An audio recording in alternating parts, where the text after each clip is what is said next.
Texas Hill Country, April 1877.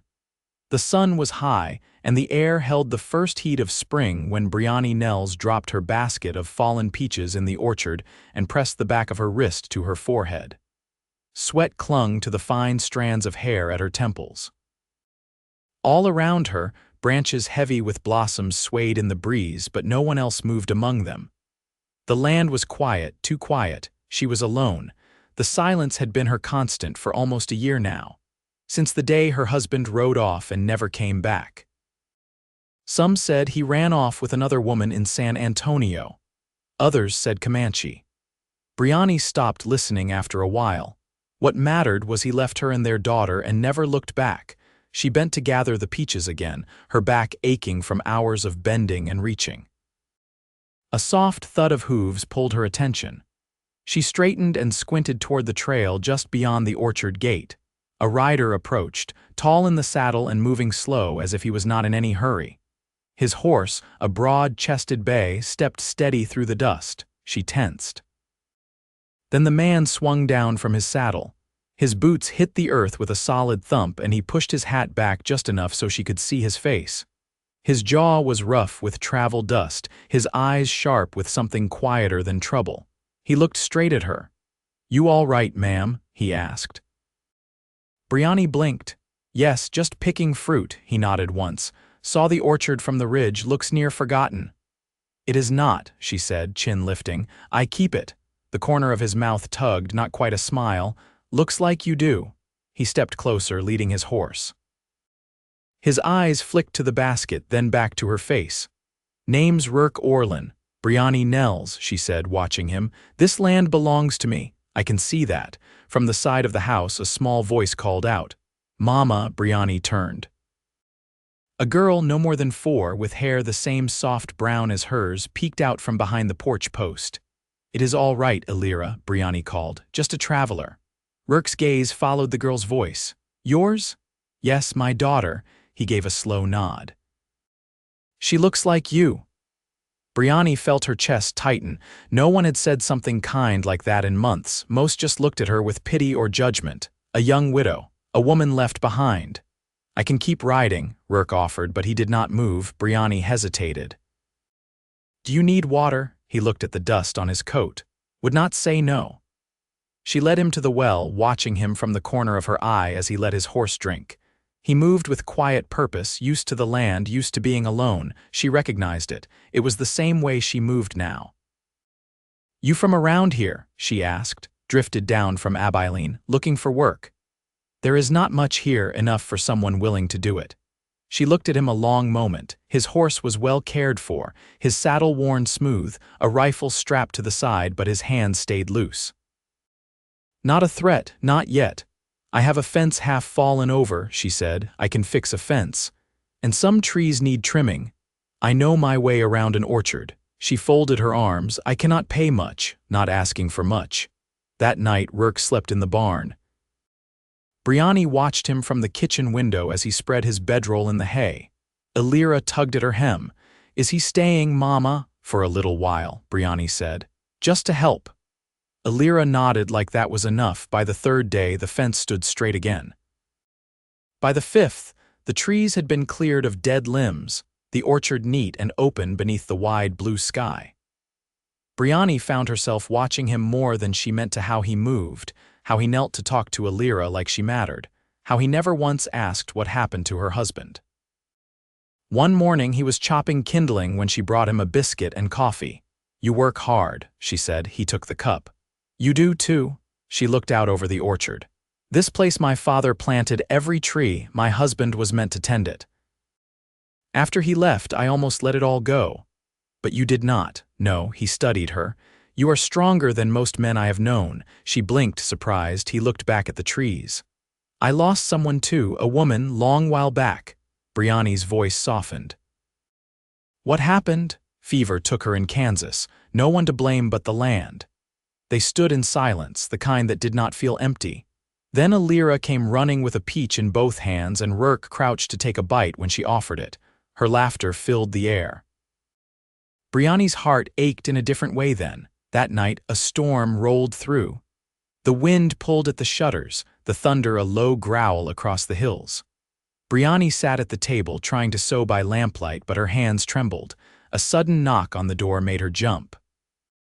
She opened it to find Rourke standing there, hair damp, shirt clinging to his chest. "Barn roof is leaking," he said. "I can sleep on the floor in here if you do not mind." She stepped aside. "Of course." He laid his bedroll near the fire. Elira was already asleep in the back room. Briony sat across from him, both of them quiet as the storm rattled the windows. After a while, he looked at her. "You are always alone out here?" "Yes.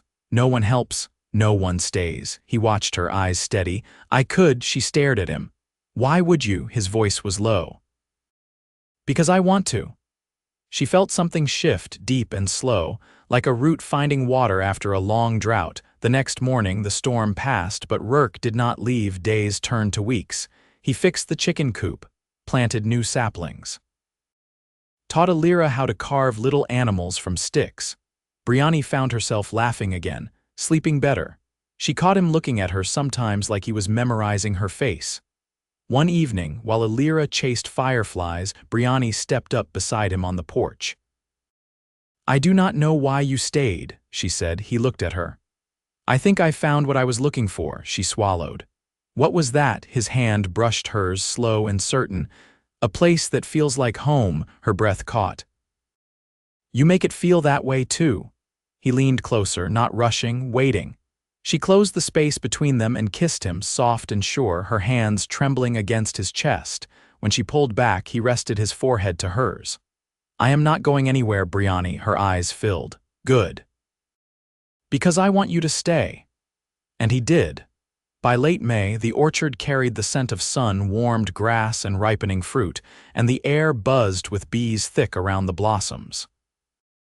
Briony watched from the porch as Rourke crouched beneath the shade of a pear tree, showing Elira how to stack kindling in a clean pyramid. She was careful with her small hands, watching his every move. Briony stepped down into the yard, wiping her palms on her apron. "She'll burn her dress if you let her light that." "She's not lighting it," Rourke said without glancing up, "just learning the shape of a good fire." Elira looked over her shoulder. "Mama, he says fire has to breathe." Briony knelt beside her. "He's right, but I still don't want to see you near any matches." Elira nodded, then scurried off toward the coop, chasing after a hen that had escaped again. Rourke sat back on his heels, watching the child with a faint crease in his brow. "She has a way of pulling it out of you," he said. "What's that?" Care, without asking. Briony sat in the grass beside him, arms looped around her knees. She didn't speak for 3 weeks after he left, just curled beneath the quilt and stared at the wall. Rourke didn't say anything right away. He pulled a twig from the grass and turned it in his fingers. "You ever think of leaving here, starting fresh somewhere?" She looked at the orchard. "And go where? This land's all I've got," he nodded, slow. "I understand that." She turned toward him, her voice quieter. "Did you ever settle anywhere?" He hesitated. "Once, before the war. My father had a small spread north of Waco. He died while I was in Tennessee. The land went to taxes." Briony waited, letting the silence stretch. "I've drifted since," he added. "Did some cattle driving. Hauled freight down to Galveston. Nothing held." Briony reached up and tucked her braid back behind her shoulder. "You talk different than the men around here. Spent a good while reading when I couldn't sleep." She tilted her head. "What kind of reading?" "Whatever I could get my hands on. Mostly Whitman and the Bible. Picked up a few Latin words from a schoolteacher in Fort Griffin. He paid me in books." Briony's eyes softened. "You're not what I expected." He looked at her, steady. "Neither are you." Behind them, Elira squealed and darted after the hen again, arms flailing. Briony stood and dusted her skirts. "She's going to wear herself out." "I'll fetch her," Rourke said, rising. As he approached the hen, Briony watched the way Elira ran toward him without hesitation. It had taken months for her to speak to the blacksmith in town. But with Rourke, she offered him her hand like it was the most natural thing in the world. That night, after the dishes were dried and Elira tucked beneath her quilt, Briony sat at the table mending a tear in Rourke's shirt. The fabric was worn soft at the collar, and the thread she used was the last of what her mother had left her. Rourke leaned against the doorway, arms crossed. You don't have to do that. I know, she said, not looking up. But it needs doing. He stepped closer. You always fix what's broken? I try, she said, tying off the thread. Some things stay broken no matter how you patch them. He didn't answer right away. Then, quietly, I'd like to help you grow this place, not just fix it. Briony met his gaze. You could leave tomorrow. I won't. You say that now. He reached out and took the shirt from her hands, his fingers brushing hers. I've never had a reason to stay before. You and Alira, your reason enough. She stood slowly, unsure if she was breathing right. It's not easy trusting again. I'll earn it, he said. Every day. The wind outside rattled the window pane and the lamp flickered low. Briony looked at the man before her, tall and worn by long roads but standing steady now. I believe you, she said. He stepped back, giving her space. I'll sleep in the loft tonight, give you quiet, she nodded. Thank you. As he climbed the ladder to the loft, she stood in the kitchen, the warmth of his words still holding in her chest like the last light before dusk. In the weeks that followed, they worked side by side. Rourke built a new pen for the pigs, and Briony taught him how to pickle beets in stone crocks. Alira began talking in her sleep, soft little murmurs that sometimes said his name. One morning, while cutting through the far grove to check on a fallen branch, Briony paused beneath the largest pecan tree and ran her hand over the bark. He came up behind her, hands in his pockets. Something wrong, this tree, she said. My father carved my name in it when I was little. Said it would grow with me. Rourke looked where she pointed. The letters were still there, faint but solid. BN, he touched the bark gently. It did. She turned to him. This land has roots deeper than grief. I think I've just now started to feel them again. Rourke leaned close, his voice barely above the breeze. You're not alone in it anymore. Briony reached for his hand, fingers lacing through his. No, she said, I'm not. And for the first time in a long while, the orchard felt full. By early June, the grass around the orchard had grown tall enough to hide a child's footsteps, and the fields beyond it shimmered gold under the midday heat. Briony stood at the edge of the root cellar, arm pressed against the door frame, watching as Rourke and Alira hunted for quail feathers along the fence line.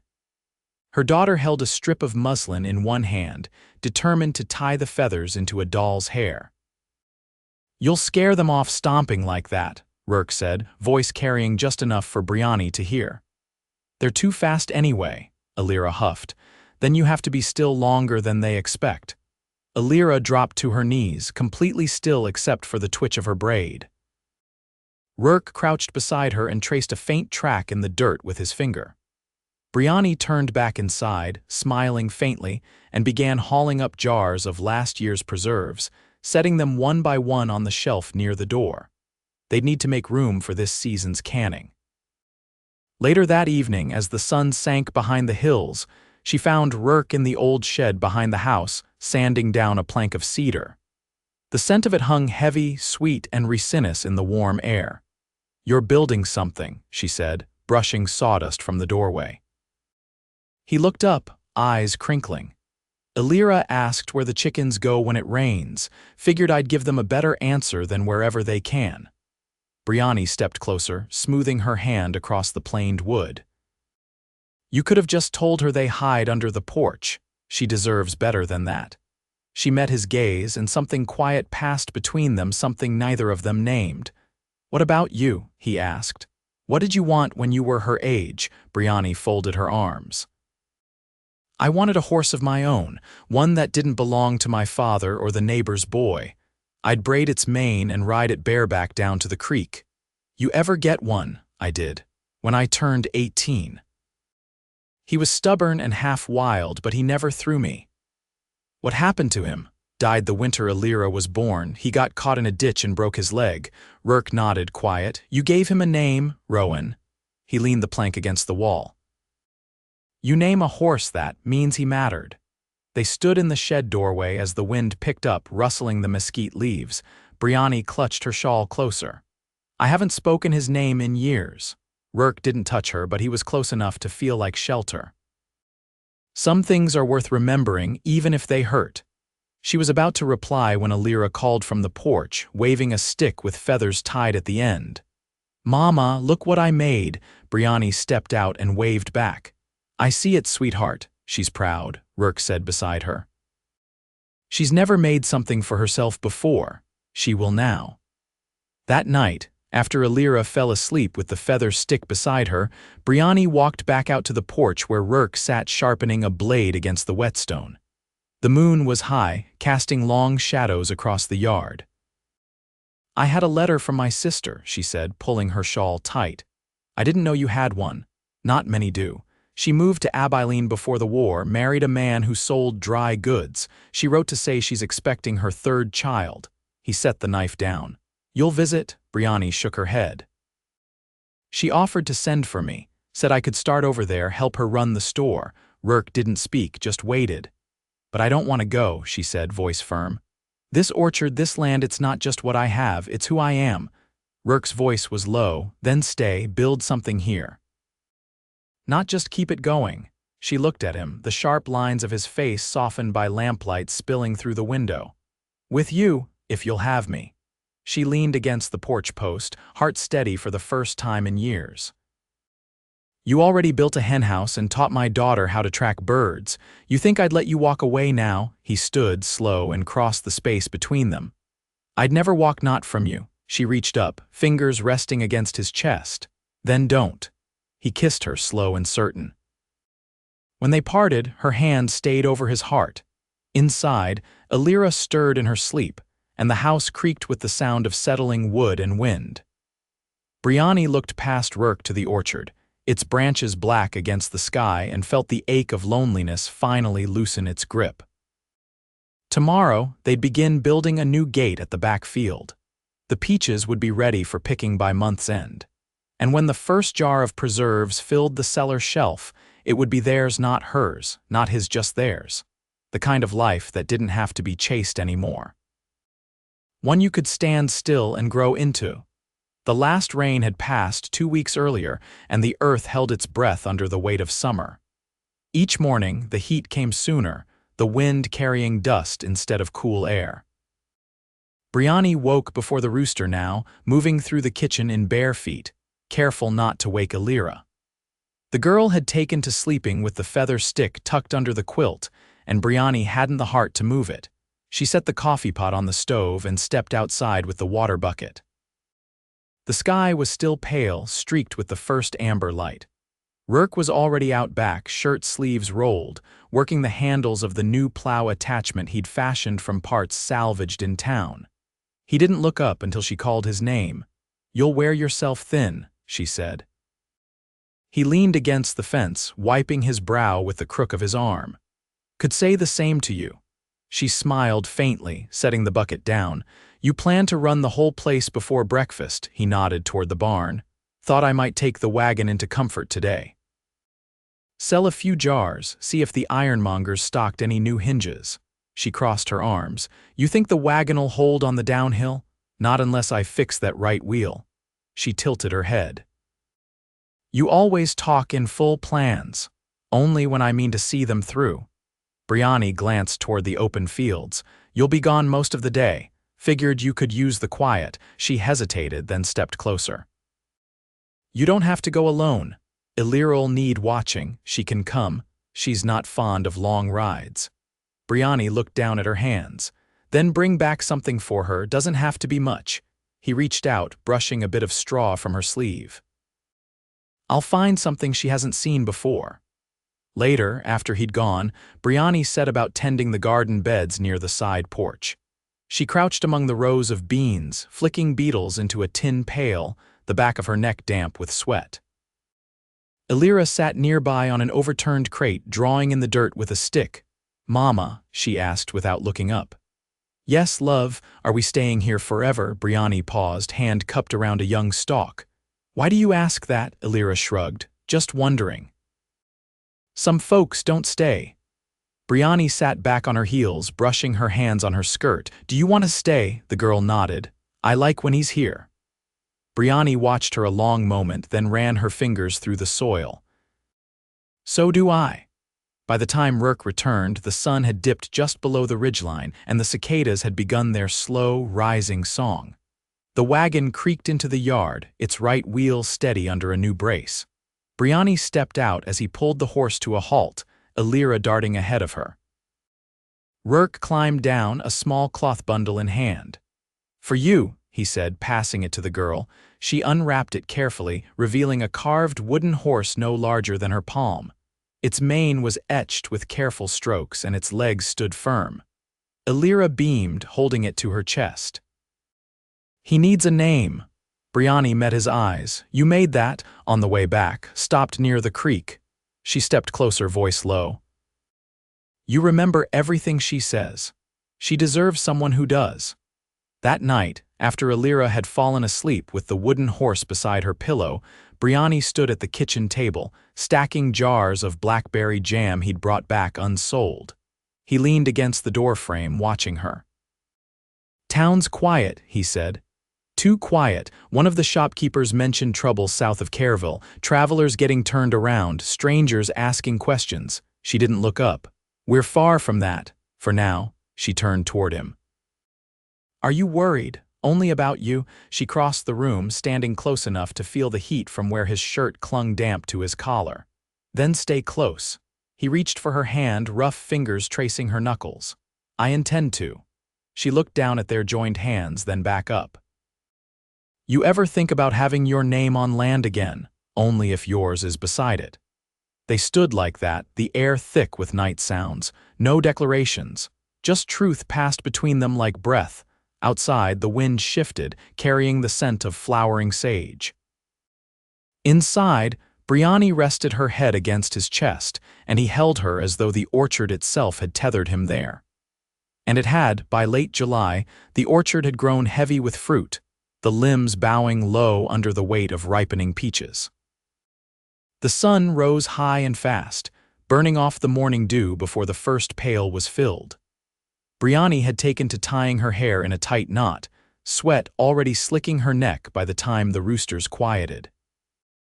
She stood at the edge of the new gate Rourke had finished 2 days earlier, watching Elira sprinkle feed into the chicken yard. The girl hummed under her breath, her new wooden horse nestled in the crook of her elbow. Rourke stepped out from behind the barn, wiping his hands on a rag, his sleeves rolled and collar dusted with flour. "You've been inside?" Briony asked. He tossed the rag over his shoulder. "Tried to patch that tear along the flour sack. Split wider when I pulled the thread. I can mend it after supper. I'd rather you rest." She narrowed her eyes. "And who's going to keep the biscuits from burning if I do?" He reached for her hand, letting his thumb settle against her wrist. "I'll keep watch." "You've earned quiet." She didn't pull away, only let her fingers close around his. "I'm not used to being tended." "Doesn't mean you shouldn't be." A gust of wind stirred the trees, scattering dry leaves across the orchard floor. Briony glanced toward the ridge where the trail to town disappeared behind a low swell of mesquite. "I heard riders last night, off in the distance." Rourke followed her gaze. "I checked the gate this morning, no fresh tracks, might have cut west." "Might have," she paused. "Still, I'd rather not be caught unaware." "I'll load the rifle when I'm finished with the troughs. Keep it beside the door tonight." She nodded, then looked down at their clasped hands. "You're steady." You needed someone who wouldn't shift when the wind did. She leaned against his shoulder for a breath, then stepped away. "Come help me with the canning. The peaches won't wait." Inside, the kitchen was already thick with steam and the tang of sugar. Elira tugged a stool toward the work table and began slicing fruit with slow, careful movements. Rourke peeled the skins at the basin while Briony packed the jars tight. As the day stretched long, the sun slanting lower toward the hills, the three of them moved in rhythm. No one rushed. No one spoke more than needed.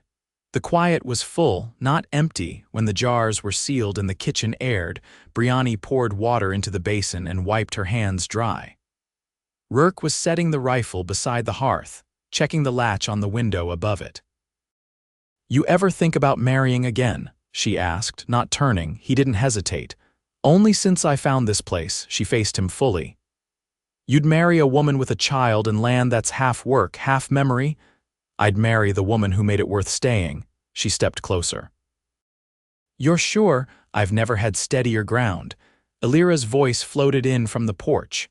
Mama, there's a moth on the door. Briony smiled, then looked up into Rourke's eyes. Ask me proper when she's asleep. He did. That evening, with the oil lamp turned low and Elira curled beneath her quilt, Rourke knelt by the hearth. He held her hand, not with ceremony, but with intention.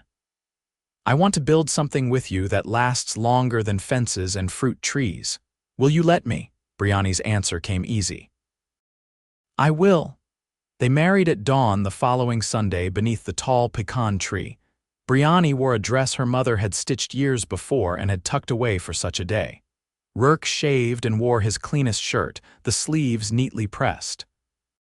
Elira stood between them, holding a bouquet of wild sage and prairie bell. The preacher from town came on foot, his voice hoarse from dust but his words clear. They exchanged vows beneath the soft rustle of the breeze, and when Rourke kissed her, Briony felt the ground settle under her feet like it had waited all this time for the right weight. They built a second room onto the house before the first frost. Rourke cut the lumber himself, Elira handing him nails with solemn care.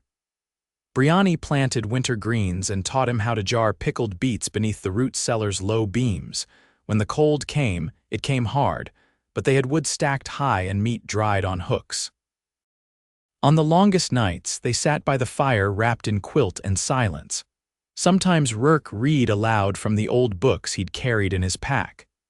Sometimes Briony sang low and sweet, her voice barely rising above the crackle of the logs. Elira grew stronger, louder, more certain with each passing month. She called Rourke by name now, without hesitation. When she scraped her knee or woke from a bad dream, she ran to them both. By spring, the orchard bloomed fuller than it had in years. The trees, once bowed by loss, now stretched wide and open under the sky. Briony stood in the doorway one morning, watching Rourke lift Elira into the new saddle he'd carved for the small mare they'd traded for in town. She's ready, he said. Briony nodded. So are we. Together, they watched the girl ride slow circles beneath the peach trees, her laughter echoing off the hills. And after all the quiet, all the waiting, all the weight of what had been lost, Briony knew this was the life she had come through fire to find, a home not just kept, but built, and a love not just offered, but chosen again and again. They stayed. Always.